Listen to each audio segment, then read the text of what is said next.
Before us lies a wooden cross. The vertical post came from the yard of Jean and Louis Jansen over 50 years ago. Louis and Rodney Harder, whose art can be seen around campus, came up with the idea and constructed the first cross for this congregation. And we have been flowering the cross ever since.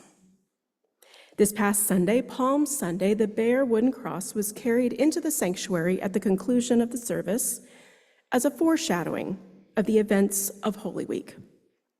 It was draped in a black shroud at the end of the service on Good Friday. It then stands bare on Easter Sunday morning as we arrive for worship. Why do we do this? The cross is so often romanticized that we forget its origin as an instrument of torture and death. It did not represent victory or freedom, but humiliation and defeat.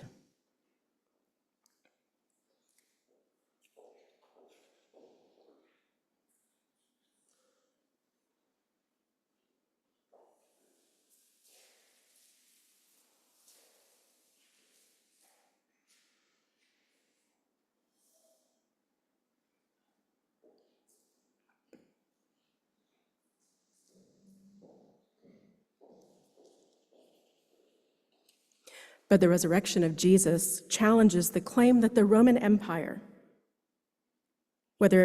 any empire, whether it be government or religion, is the final authority, the grantor of life and death. Jesus brought this cosmic reality to bear on the cross, that the resurrection is, in fact, the governing principle of all creation. We witness this eternal reality in the changing of the seasons. Here in Central California, the brown of winter gives way year after year to the greening of the earth and the trees. We have the privilege of experiencing the riot of beauty on the Blossom Trail with its carpets of wildflowers and promise of fruit in the coming summer. But with life's experience, we know that this festive exuberance of life bursting forth will not last. Summer's heat will scorch. Summer's heat will wither the wildflowers. They will turn brown and they will die. Of course, this is not their ending. That wildflower that lived in glory, that lived its best life, even as it was beginning to fade, the seeds within it began to swell and ripen, its own present life preparing for the next.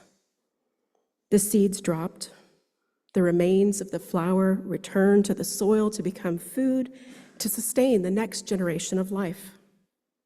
It's a completely reciprocal system, a gift economy whose cycles continue, blessing the next season even after it's gone. We've witnessed part of this great process during the season of Lent, which began with the invitation to bring a handful of soil from near our homes.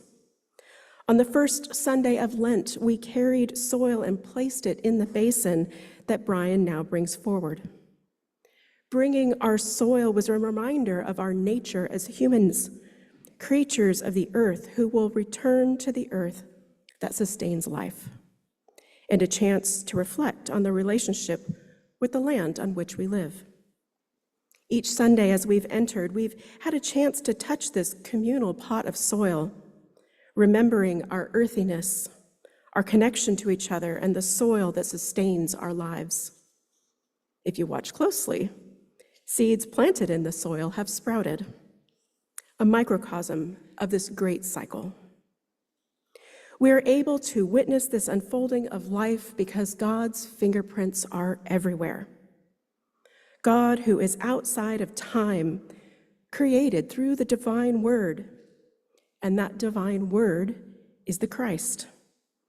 Because Christ lives, that means God's eternal reality is the very cycle of birth, life, death, and resurrection that Jesus experienced. It has been this way since the beginning, and we will experience it too.